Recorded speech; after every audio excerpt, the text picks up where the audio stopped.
At 11:30 at night, Spanish guards closed the frontier gates and the final land link between Spain and the Rock was broken. The crowd of about 600 Gibraltarians, foiled in their attempts to place a Union Jack on the closed gates, sang the national anthem.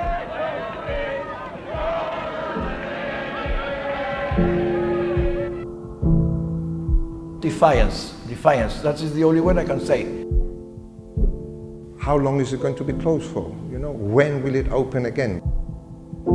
We hated the Spaniards then. There was no other word for it.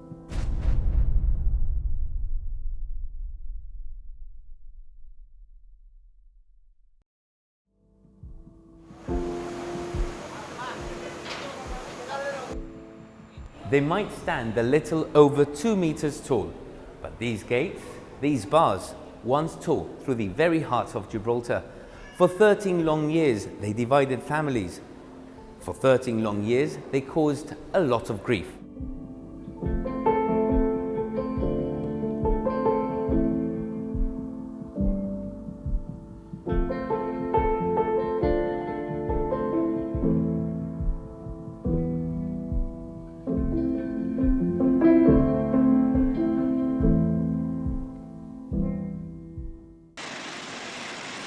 I, Beryl Cargill Beg, do swear that I will well and truly serve Her Majesty Queen Elizabeth II, her heirs and successors, in the office of Governor. So help me God. The problem starts in 1954.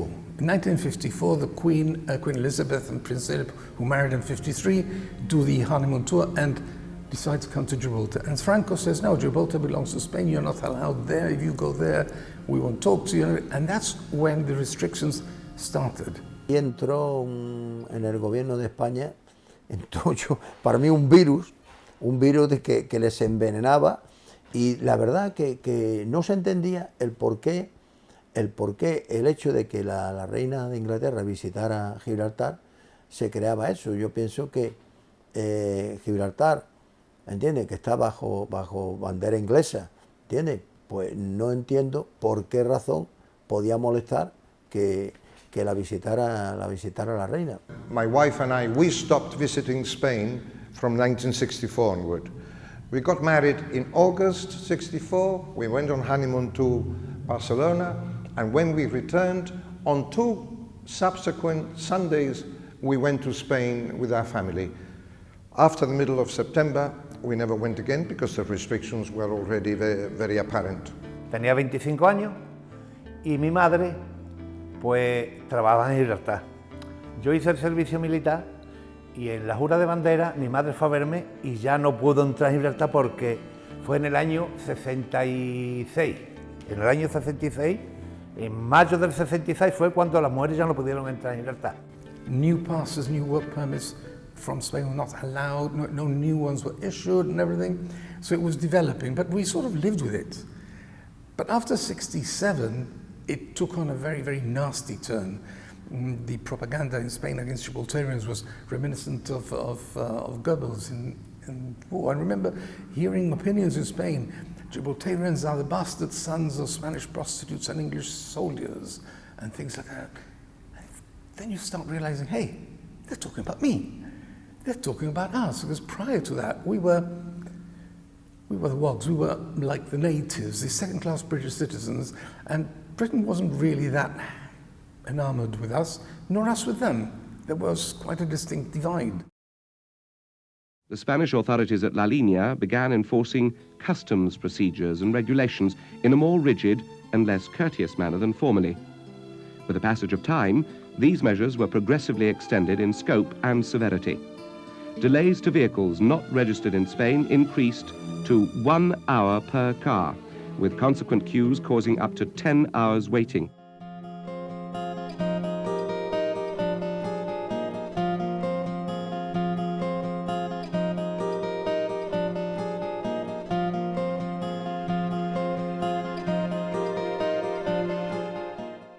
Practically all goods to Spain from Gibraltar, licenses for goods, and passenger vehicles crossing the frontier were not renewed. The frontier gates were closed an hour and a half earlier than previously. British subjects residing in Spain were first denied the use of their passports and workers' passes for the crosses, and were finally expelled from Spain. Altar wine for the churches and oxygen for hospitals were not allowed through. Tourists crossing the frontier were made to wait, at times for as long as 2 days. Cars were extensively searched and documents retained for over half an hour before allowing the tourists through.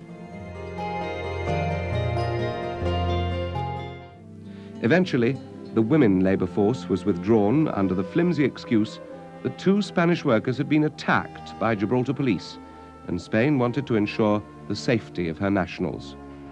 The Spanish authorities then imposed restrictions on airspace on the approaches to the Gibraltar airstrip.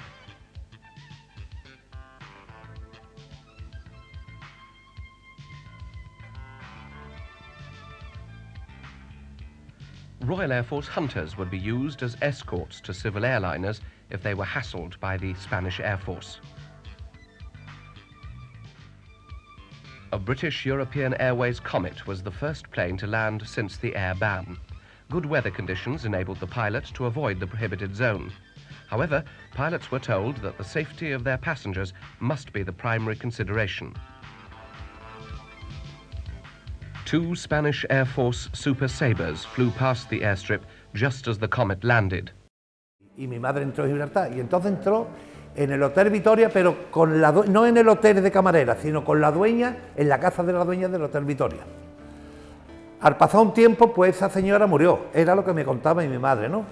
Esa señora murió, cuando yo era muy pequeño. Esa señora murió y entró en el Hotel Bristol. Entonces estuvo lo menos 10 o 15 años en el Hotel Bristol hasta que ya dejó de... ya cerraron la frontera. Yo no estaba aquí el día 8 de junio, pero llegué a la línea de vuelta de Madrid pues a lo mejor el 18, más o menos. Y lo que había aquí en esa época era un desconcierto, caos, pánico, una mezcla de muchas cosas. Aunque realmente, aunque la verja se cerró el 8 de junio, no fue un proceso de golpe, eso fue paulatino. Quiero decir que desde hacía unos cuantos años ya el gobierno de Franco había ido apretando, cerrando. Por ejemplo, no se renovaban los pases de las mujeres, o sea que de los, yo qué sé, 12 o 15.000 trabajadores que podía haber en Gibraltar de la línea, o gente de fuera pero que vivía en la línea y trabajaba en Gibraltar, en los años 50, principios de los 60, hasta el momento en que se cerró la verja ya en junio del 69, pues lo único que quedaban aproximadamente eran 4.000, 4.500 trabajadores españoles. We used to play football, we just call it the Boulevard, which is the in-between bit in Alameda Estate. And obviously the docks, you had the South Gate. A lot of workers used to come out of there. So you would see them walking what we used to call the Battery, La Batería, Rosa Road. And these guys got pretty glum, you know, they knew it was coming, you know, they looked sad with their tools, and I think that's the last day that before they were actually going to close the border within, probably not that night, but within the next couple of days it was going to shut. El día antes comenzaron todos los trabajadores de llevarse toda la herramienta, del doquia y todas las cosas private, pues lo estaban llevando, preparando ya que el siguiente día ya lo iban a cerrar. They try and damage our dockyard where they were working in the dockyard and other places. They were very ungrateful. In June 1969, the Spanish government struck its hardest blow against Gibraltar. Overnight, General Franco ordered the withdrawal of the Spanish labor force from the Rock and closed the land frontier. This was perhaps the most dramatic decision taken by Madrid in its campaign against Gibraltar since 1964. The scenes on that day, which was a Sunday, were pathetic, never to be forgotten. Men who'd worked in Gibraltar for a lifetime cried like children. The drama carried on all day. The workers, carrying their few belongings and their tools, trooped across the frontier into Spain for the last time. Cuando muchos de ellos, cuando pasaron la frontera y cogieron el barco de Algeciras, lo hicieron corte manga, pero no va a decir, corte manga, que nos decían. Anda, ¿qué haces todos ahí? Y nos chillaban. At the beginning, when they were leaving, they were happy. But when they crossed the border, then they started to insult us. They didn't insult us in Gibraltar. They insulted us when they crossed the frontier. Muchos se quedaron aquí, ¿eh? Muchos se quedaron aquí de camarero y todo, pero se quedaron aquí. Vamos, pero por eso que decían ellos. Anda, ¿qué hace ahí? Cortemanga y palabrota, ¿para qué te voy a decir? Sí. And this insulting of the Gibraltarian created what they should never have created, which is the Gibraltarian identity. We realized that the insults were for Gibraltarians, they were insulting us.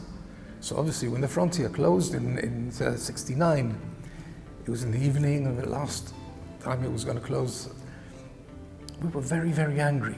And I remember one of the reporters that gave me the microphone, put the microphone to my face and said, "What do you think about this?" And I remember telling him, this is Britain's fault. If Britain wanted to stop this, it would have been able to do it. In those days, Britain was great, and Franco was not. And of course, the microphone got taken away immediately. That was disrespectful to say that. Aquello fue traumático, ¿no? El ver a mi madre y a mi tía al otro lado, ¿no? tan cerca y a la vez tan lejos. Yo no entendía, ¿no?, cómo dos personas que estaban tan cerca no podían abrazarse, ni besarse, ni tocarse, ¿no? Y más pues mi tía, ¿no?, y mis primos, que yo los veía al otro lado, y estaban muy apegados siempre a nosotros, ¿no? Y de la noche a la mañana pues se rompe todo esto, se rompe por... En aquel momento, ya te digo que era un niño, no entendía por qué, pero lo que está claro es que la política, ¿no?, la maldita política de aquella dictadura pues hace tanto daño, ¿no?, a las familias y a las personas. Aquello fue un mazazo, ¿no?, porque yo desde pequeño, por el hecho de tener un tío, un hermano de mi madre, estaba refugiado en Gibraltar, porque si aquí le cogían los de Franco por el hecho de haber sido republicano, se tuvo que refugiar allí, que la verdad, el pueblo de Gibraltar siempre lo atendió y lo cuidó maravillosamente. Y aquello, pues nosotros íbamos, mi padre, mi madre, mis hermanos, íbamos cada 2 domingos con un pase de visita que daban entonces, y por eso conozco Gibraltar yo de pequeño. Estaba allí con Manolo y José Luis, que eran los hijos de una prima de mi madre, de Loli, que son los Binet, precisamente. Pero yo creo que todos los niños de aquella época, porque tengo amigos míos también que más o menos tuvieron casos muy parecidos, ¿no?, pues quedamos un poco traumatizados. Para mi madre fue un disgusto muy grande porque ya no podía ir a ver a su hermano. We used to call her Mama Nana. I was the eldest great grandson, so obviously I had a special position in her family, and I used to be taken over every Friday to play cards with her. And obviously this was prior to 1969. I was a little boy, and then when the frontier closed, I never got to see my great grandmother ever again. Then the next time I saw her, when I saw her grave in a nicho in Municipal Cemetery en La Línea. En el año 1969, cerrar y aislar un pueblo, pues la verdad que solamente podía entrar en la cabeza de unos fascistas, ¿no? En cualquier país con un sentido democrático, un régimen, una política liberal, democrática, a nadie se le hubiera ocurrido decir vamos a aislar a un pueblo. Yo pienso que los gibraltareños antes del 69 no pensaban que eso pudiera ocurrir. El cierre de la frontera ya lo preparó Fraga Iribarne, montó aquí con un servidor suyo, montó un periódico mucho antes de cerrar la frontera, y en ese periódico le lavaba el coco al campo de Gibraltar. Entonces ya mucho esperábamos el cierre de la frontera.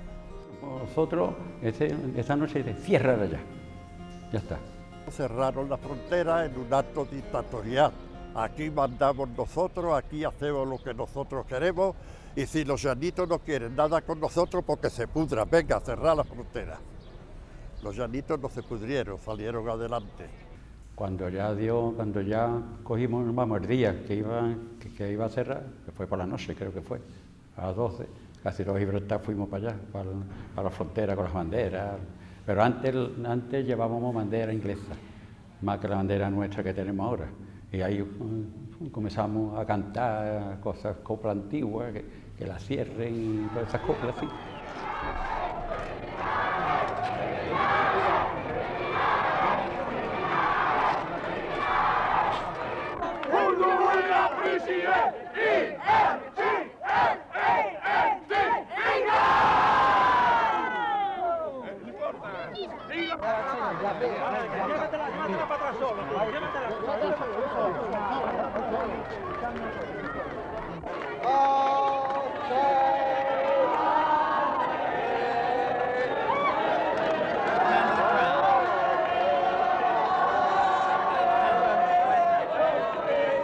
On that rainy night, as the clock struck 11:30, Spanish security guards closed the gates of the frontier.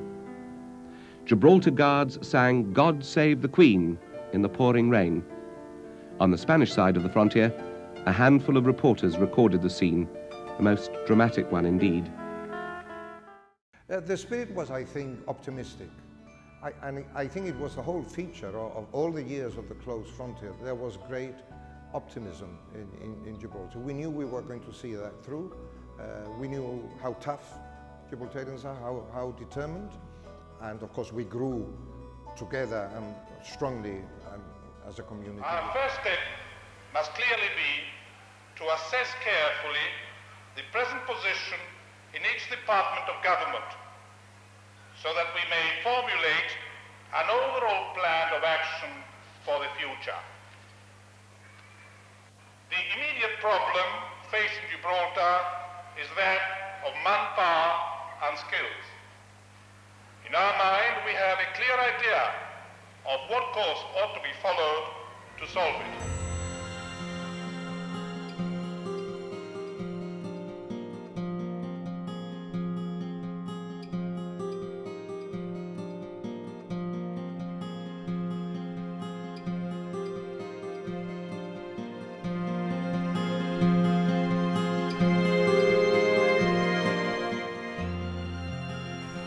Whatever way our association with Britain is to be developed further, it must continue to be based on mutual trust and respect, and no solution motivated by fear or despair can ever succeed. Insofar as matters outside our province are concerned, particularly foreign affairs, which are so intimately connected with our future, we expect the same element of consultation as has been the practice since the difficulties with Spain arose. My generation were young enough to have the energy and not mature enough to realize that behind all these scenes there was a reality of finance that the government could not achieve. And I know through Sir Joshua, the late Sir Joshua, that there were very, very difficult moments for the government. This is what I consider a grossly unfriendly act on the part of Spain against part of Her Majesty's dominions, and as a first step I would have thought that some sort of diplomatic break with Spain by the British government would be justified. The withdrawal of our ambassador? The withdrawal of our ambassador, for one. Another possibility would be discouraging British tourists from going to Spain by methods which have been suggested in the House of Commons and the British press, such as imposing a levy on tourists going into Spain. And the third possibility, of course, is the withdrawal of Spanish labour from England, or the expulsion of Spanish labour from England, which provides Spain with a very large source of sterling, of hard currency. How long is it going to be closed for? You know, when will it open again? One thing that we used to watch was Spanish television in those days. Remember, GBC was in its infancy, and we used to see all these shows hitting us hard, which made us even stronger. The propaganda that you were hearing all the time created a disparity between the reality of Gibraltar-Spain, of La Línea Gibraltar relations, and what they were calling us and what they were saying about us. It hasn't changed. Lo curioso de esto es que aquellos que pedían el cierre de Gibraltar. Ha habido políticos posteriores que han dicho que había que poner un muro, pero curiosamente toda esa gente es la que condenaba el muro de Berlín. Entonces hay una falsedad y una hipocresía. One of the ladies that worked with us became rabidly anti-Gibraltarian. She had lived in La Línea all her life and worked in Gibraltar all her life. But she became rabidly anti-Gibraltarian. They were a minority, but they were, like many minorities, quite vociferous. El siguiente día ya, cuando estaba todo cerrado, no había nadie por la calle hablando de calle. Ya habían gente que fueron a los hospitales, ¿sabes?, para ayudar. Fueron gente para Cepan, fueron para Mount Albania, tú sabes. Y la cosa que te voy a decir que cuando cerró la frontera quitaron el oxígeno del hospital, que lo quitaron. Tuvimos suerte que lo trajeron, creo que trajeron de Rota para el hospital. ¿Sabes qué buenos eran en esos tiempos? Vamos. Y otra cosa, lo que hicieron era quitar el vino de la iglesia, que no soy creyente yo, pero vamos, estamos hablando de lo que eran ellos. Quitaron el vino también. Y tú sabes, y después las líneas de los teléfonos, vamos, todo. Pero nosotros, no, ¿cómo te voy a decir? Nos quedamos aquí, tú sabes, y dices, qué tranquilidad. Tú sabes, menos gente como ahora, está hablando de, pero una tranquilidad grande. It struck the very next day, or that same week. We used to have a woman, an old lady, who would come and scrub the floors of the shop, and she wasn't there. And the Gibraltarians that worked in the shop at that time, not many, but they did, nobody was willing to scrub floors. I mean, that was like beneath us, right? And I thought, well, it's not beneath me. A mí no se me caen los anillos. We have to go to wash the floor, we wash the floor. And I remember going to the BIA, which was in Mackintosh Square at the time, bought a bucket and a mop, and I started scrubbing the floors, washing. And then when my staff saw me, the boss, doing it, vamos a emocionaron. They said, no, David, you don't do that, I do it. And the attitude changed from there. We had to take care of ourselves, and we did.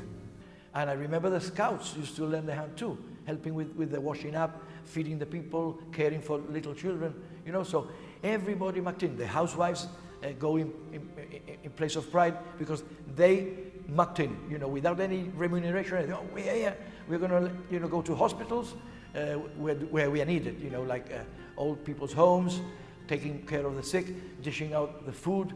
The military came and helped the bakeries. You know, cooks from the military went and helped to bake the bread because we ran out of bread. We have to work, we have to do all the menial tasks which were done by the Spaniards. Now we have to do it now. And we did it. And it worked.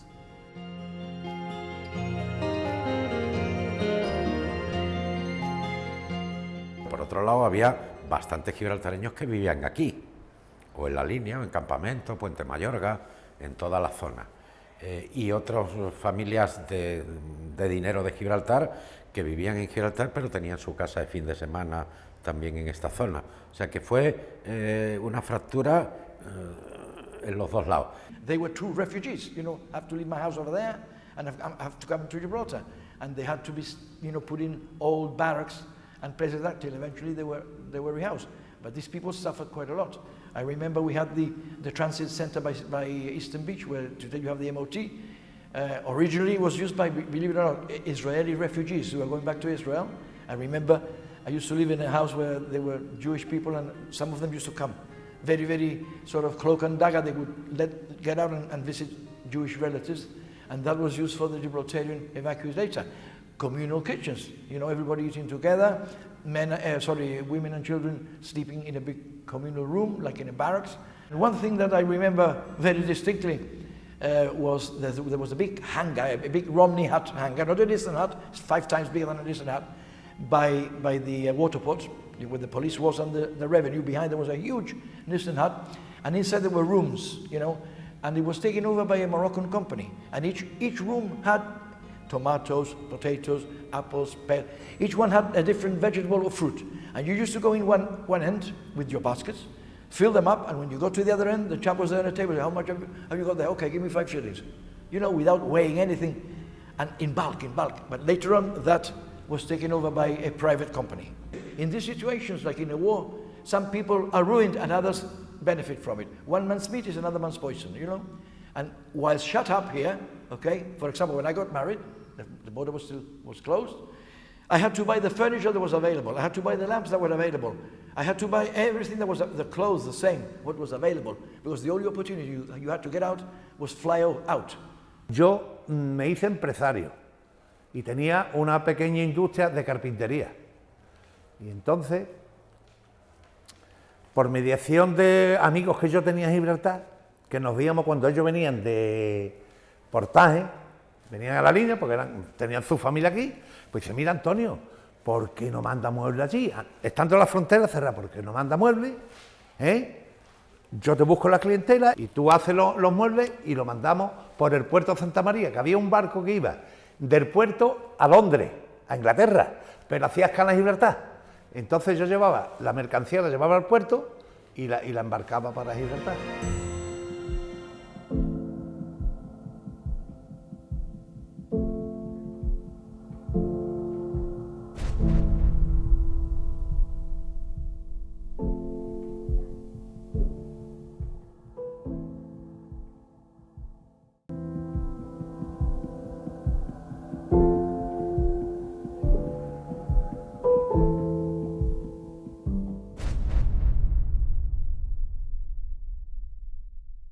The conversations, people were saying, oof, negocio de coches se va a acabar. I mean, who's going to buy a car now? And yet Gibraltar had so many cars that they used to call us Skelectric, because on Sundays, everybody who could would have a car. And all they could do was drive around Jip, up the rock and down the rock.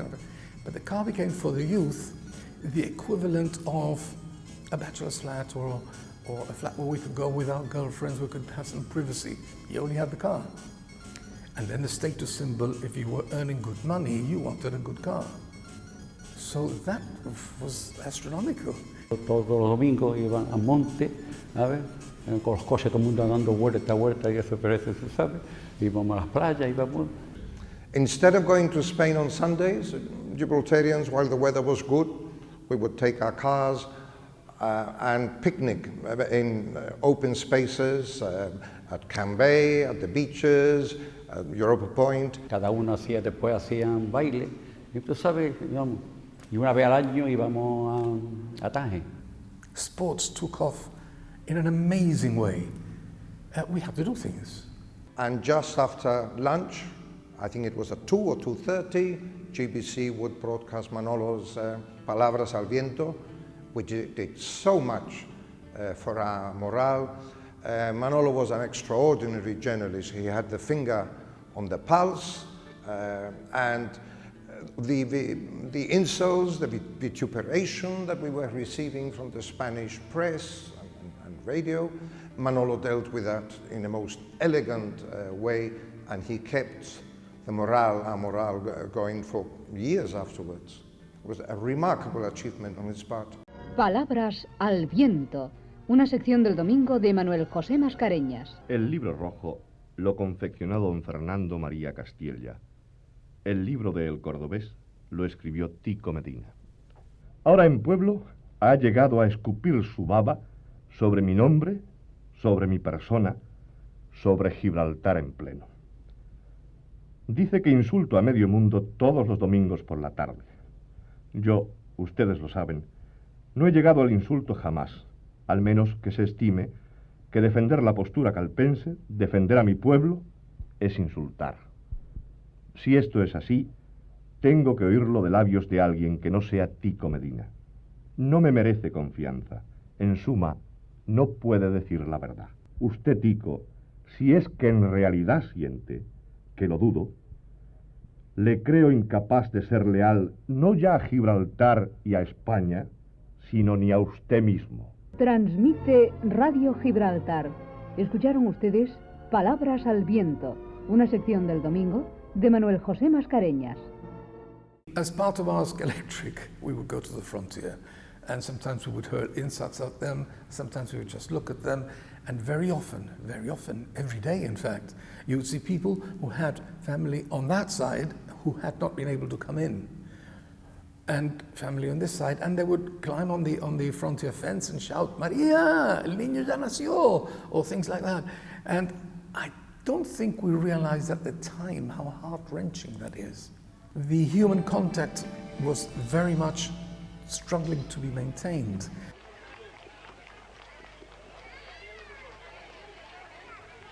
And the frontier area became the favorite picnic site. There was a waste ground, there was nothing there. We used to make the day out of it, you know. I remember being held up and climbing onto the gate and calling across to my grandmother, my mother's side, and basically just going, "Abuela, abuela," and waving, you know, my mom asking across, "¿Está bien? Sí, sí, estamos bien, ¿cómo está?" It was a bit sad, I suppose, mostly my mom, to have to communicate with her family like that. The man holding the baby is my late grandfather, Manolo Pincho, and I'm the baby in the picture.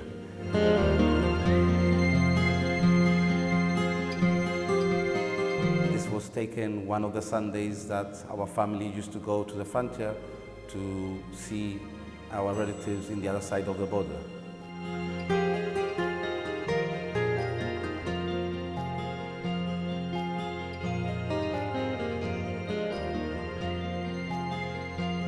Todo el mundo llorando, porque era normal, si eran familia, eran familia. Además, aquí mayormente, antes, había otro, ¿cómo te diría yo? Ahora ya es diferente, ¿no? Pero antes había más familiaridad entre Gibraltar y la línea. Mi madre no era mucho de chillar a través de la verja. Yo creo que además no hacía falta, ¿no? Más o menos con las señas, recuerdo que nos hacíamos, pues veíamos que estábamos bien todos, ¿no? Domingo iban personas que tenían, como el wife mío, mi mujer, la abuela, la única abuela que tenía allí. Tenía sus tíos, los tíos de ella. Y eso era una pena, ver a esa familia ahí, a chillidos limpios, para que se pudiera escuchar. My late uncle, he was working as a laborer, he was Spanish obviously, and my mother used to take me to the frontier, and across the gate she would pass on what we know as a gotto, so that he would have some lunch. But they cut off telephone communications, they cut off all road, all communications, all traffic between Gibraltar and Spain. Pasamos bastante. Sorry. Bastante pasamos.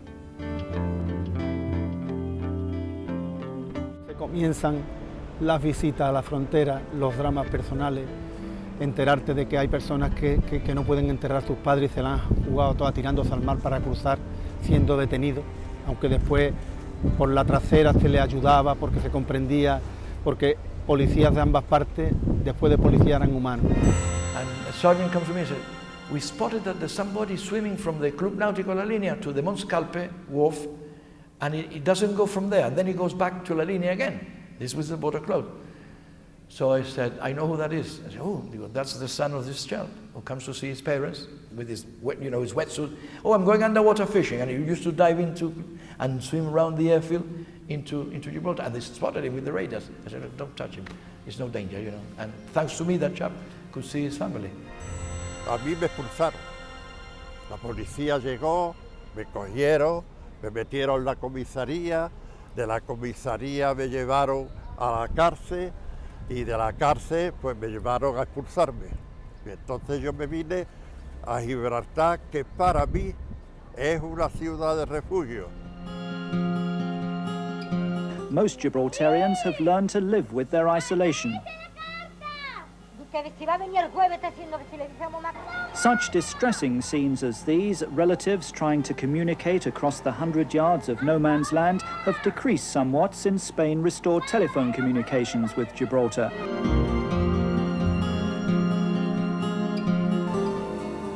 At midday on Christmas Eve 1975, Spain restored its telephone communications with Gibraltar for a 9-day period. This was the first time since 1969 that the restrictions on telephone communications imposed by the Franco government were lifted. Over 1,000 calls a day were placed. Soy yo, Lourdes. ¿Te conoces? Sí, Luisa y mamá. Mamá, te está desayunando, he salido Yo estamos bien todos, ¿y ustedes? También estamos bien. ¿Y los niños? También, que están los tuyos. Mira, todo bien. Mira, recibí el paquete que me mandaste, ¿sabes? ¿Qué recibiste? El paquete que tú me mandaste. ¿Lo has recibido? Sí, lo cogí anoche. ¿Mamá? Lourdes. Sí, ¿cómo estás? Yo bien. Y yo también, no lloré. ¿Y tú? Todo bien. Mucha felicidad a todos, ¿eh? Igualmente, hija. No llores, por Dios, lo que usted más quiera. ¿Y los niños? Todo bueno, todo bueno. ¿Y Juanito? Todo bueno. Pues eso es lo que yo quiero. Mamá, ¿usted está escuchando los discos? Sí, hija, yo lo escucho casi todos los días. Sí, pues pongo usted el viernes, también tiene usted disco el viernes, ¿eh? Y gracias radio, el radio Gibraltar, es que no me acuerdo quién estaba estos tiempos, pero y decían, mira, dile por el radio que mi hija ha tenido un niño, o mi mujer ha tenido un niño, y lo decían en el programa, para que el otro lado pues, lo escuchaban, así era. There were people who had amateur radios. That was another big hobby which just died, you know. And people who knew had one of these radios, you go, look, do you mind if I get in contact with my family over there? And very, very sort of clandestine, right? They used to do that because if the Spanish authorities would have caught the chap over there with the radio, you know, they would have had it, like during the war, you know, the Germans couldn't hear the radio and things like that. But there's many people who were able to make contact by using these amateur radios. I remember having got for Christmas my first chopper rally bicycle, and we used to go with friends. We used to ride El Aerodromo. We used to pass the airfield. El Aerodromo, I use that word because that's the word that was used then. And my granny and my mum used to say that. We rode, there was very little flights, 1 or 2 flights a day, and we rode there. The frontier was closed to watch the famous or infamous Spaniards doing the change of guards, the army in the guard room. And all the boys used to go up to the gate with the chopper bikes and park there. And I remember distinctly people saying, look how sloppy they march. And we used to say, look at the sloppy march, the sloppy march. And I think that's where the term Llanito Gibraltarians refer to Spaniards as sloppy. In comparison to maybe the Black Watch or the Irish Rangers that were, you know, the British have this pageantry and the best in the world for parades and marching.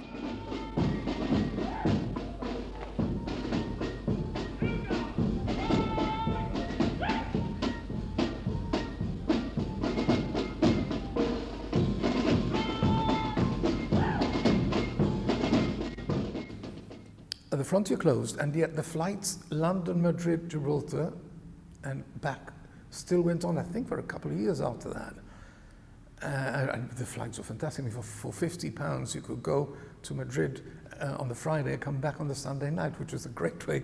But obviously that stopped later. When I got married in '72, I flew to Madrid and then to London, and vice versa. In those days, you used to stop in Madrid, which means they never cut it. And I asked, out of curiosity, because somebody asked me this, so I approached somebody from Blands, and I said, look, why didn't they cut? They said, no, they never cut it. British Airways stopped it because there were no customers going to Madrid. So it died of a natural death. And the best part, I think, was the extended family feeling we had then. Doors open. All neighbors had their doors open. You could go into your neighbor's house without knocking. Your neighbor used to come and tell your mother, can you lend me this? Que al pueblo de Gibraltar le hizo más unido que nunca. Le hizo una sociedad fuerte. Yo me acuerdo que los coches estaban todas las llaves puestas de noche, las llaves, los cristales abiertos, las puertas de las casas abiertas, iban por la calle más contentos que qué. El otro día me decía un señor viendo la exposición, Franco nos hizo un gran favor, hay que estar agradecidos, porque nos unió como pueblo, nos unió, y eso es cierto. The finding of our identity which occurred with the evacuation was consolidated during the years that the frontier was closed. People just got on with their lives, trying to make as best as we could. Like I said before, people were very busy. Like I said, there were jobs galore in Gibraltar.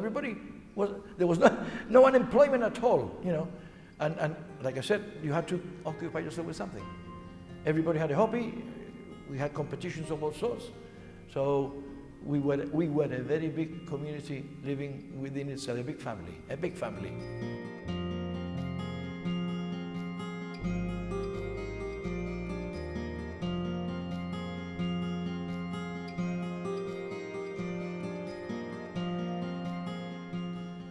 have very warm feelings towards that time in Gibraltar. It was good in a way because you wanted to see any friend or find somebody, you'd know where they'd be at a certain time.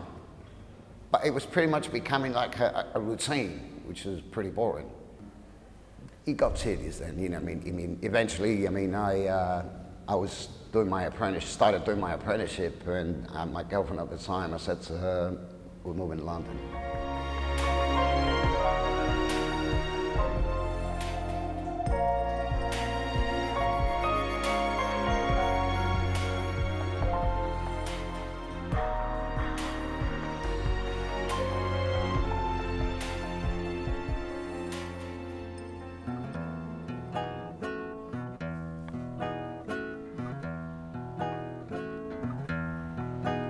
Well, I found myself on this beautiful day like today,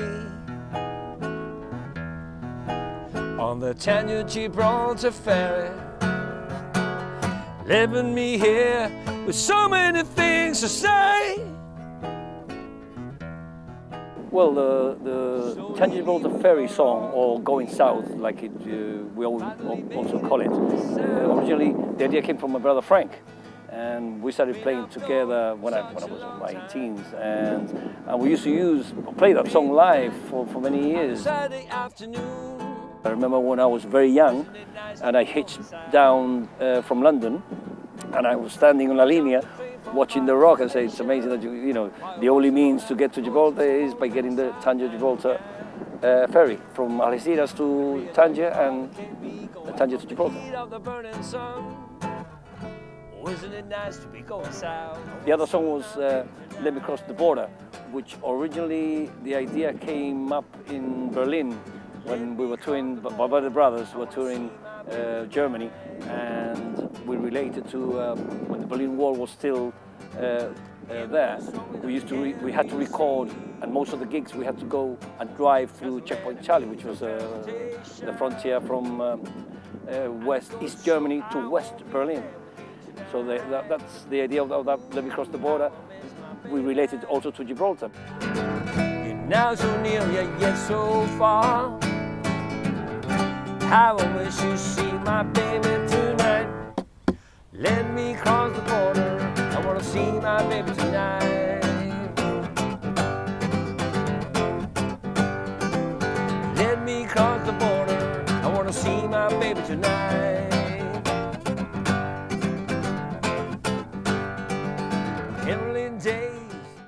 Los gobernadores civiles de Cádiz, los varios que tuve, que tenían más o menos ya un espíritu distinto al de la época franquista, entendían que por razones humanitarias la verja se podía abrir, y de hecho se abrió en muchas ocasiones, para paso de ambulancias, para paso de coches fúnebres, lamentablemente, para alguna visita urgente importante. En una ocasión recuerdo que se abrió para que pasaran los bomberos de Gibraltar porque hubo en la línea un incendio importante.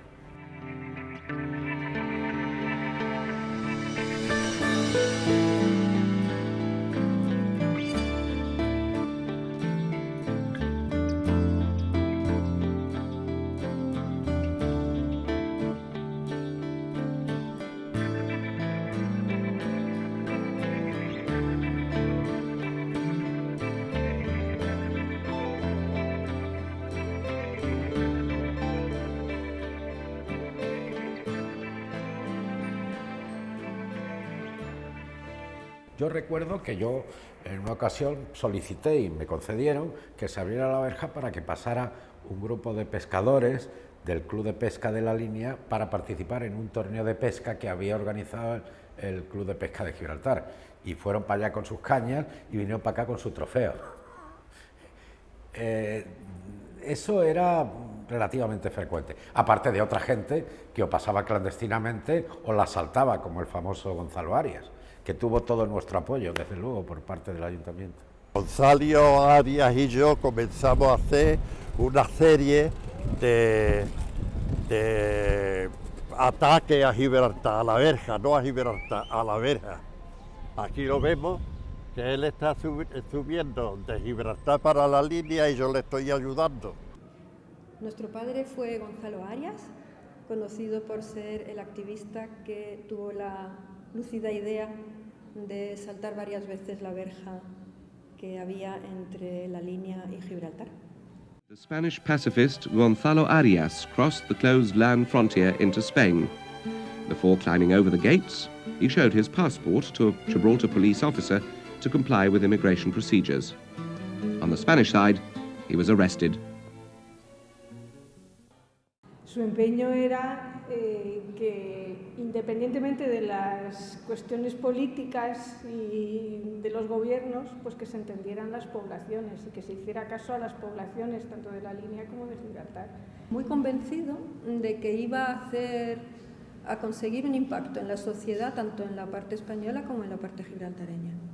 Cuando hemos entrado nosotras abajo y hemos visto la auténtica verja española ahí expuesta, nos hemos emocionado porque hemos pensado, si viera él esto, estaría convencido de que ha servido para algo, de que ha servido toda su actividad. Y a mí me han dado ganas de saltar la verja, como lo hacía él.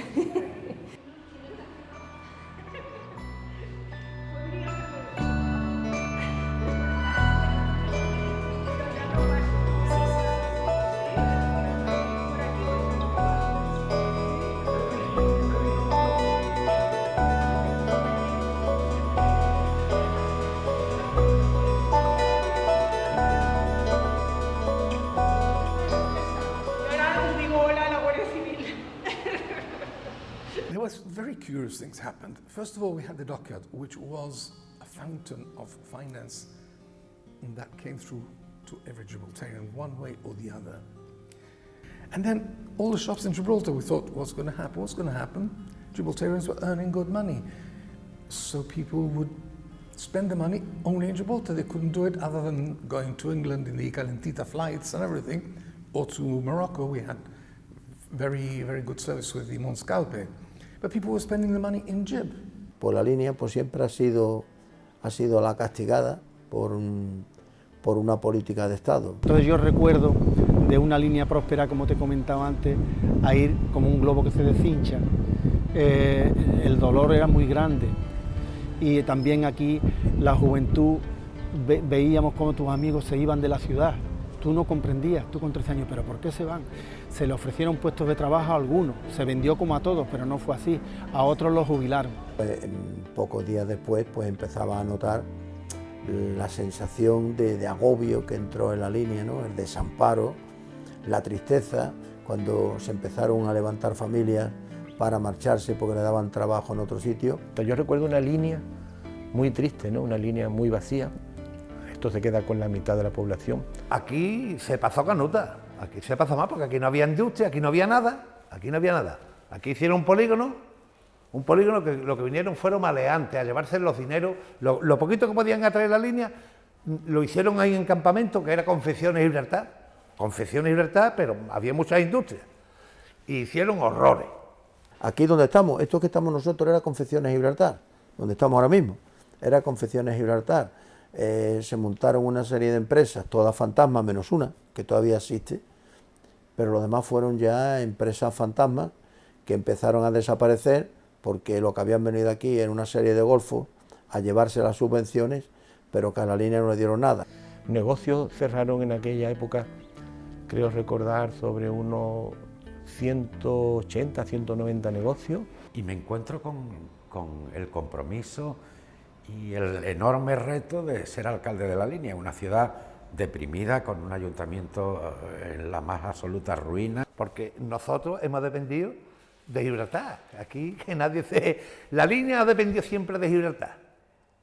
Nosotros teníamos negocio en la línea y recuerdo lo mal que lo pasa mi padre porque nosotros teníamos muchos clientes de Gibraltar. En realidad, el gran problema de la línea es que nació como ciudad dependiente de Gibraltar y sigue siendo una ciudad dependiente de Gibraltar. Creo que la línea todavía está en la obligación de recuperar su dignidad. Estos son dos pueblos que siempre se han llevado muy bien, siempre. Hemos tenido la amistad de allí, ellos aquí, se ha casado Llanito con Linense, Linense con Llanito, y siempre hemos estado bien. Lo que pasa es que ahora ha cambiado la cosa porque la vida ha evolucionado de una forma. Ahora estamos con el Brexit, ahora no sé lo que ocurrirá.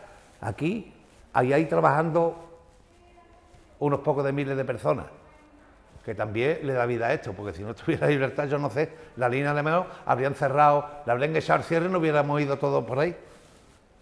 Lo importante sería darle vida a esta zona y olvidarse ya de temas de soberanía, porque con eso no vamos a ninguna parte, porque con bandera no come la gente come con políticas sociales que ayuden a todos. Y la línea, pues, a pesar de que sigue siendo maltratada, ¿no?, por el gobierno español, no este, sino todos los gobiernos, pues por lo menos tiene vida, ¿no? Ahora mismo, gracias a Gibraltar, pues la línea puede decir que respira. Nosotros aquí luchamos por la supervivencia, entonces tanto unos como otros tenemos distintas formas de ver el problema, pero olvidarlo nunca. Ahora se ve, ya el trabajador español en Gibraltar no es solamente el albañil o el trabajador del arsenal, ahora son los médicos, son los ingenieros, son los informáticos. Quiere decir que si se trabajara en esa idea de que la línea y Gibraltar fueran un complemento, es lo único que puede dar sentido a la línea. Que los niños, tú sabes, hay que contarles, yo creo, lo que hemos pasado. La guerra, tú sabes, la frontera. You move on, you learn from the past, but you have to keep it uppermost in the minds of future generations so that they will also appreciate, understand the sacrifices that were made by their parents or by their grandparents, and that should also be a lesson for them in the future. It's important to remember so our youngsters, our new generation, know what the Spanish did to us, to hold Gibraltar. That cannot be forgotten, never. You can open a can of worms, and there could be a lot of ill feeling about what happened at the past. Some people do forget, some people don't move on. But at the end of the day, you've also got to think about there's a lot of local people who have families on the other side, so there should be a sort of respect there, you know what I mean? So it becomes a bit political, so you should just keep it on an even keel. The idea of bringing this up and having people talking about it, it's great. I think the same as the evacuation, I think this is also a very important part of our history. At least a 3-month course on this, so that they will never forget that the Spaniard of today, who is happy to invite you to a drink or so far, and to chat with you, and because we have a common language, tomorrow we'll tell you, pero tu casa es mía, Gibraltar me pertenece a mí. Hay que olvidarlo. A mí, eso.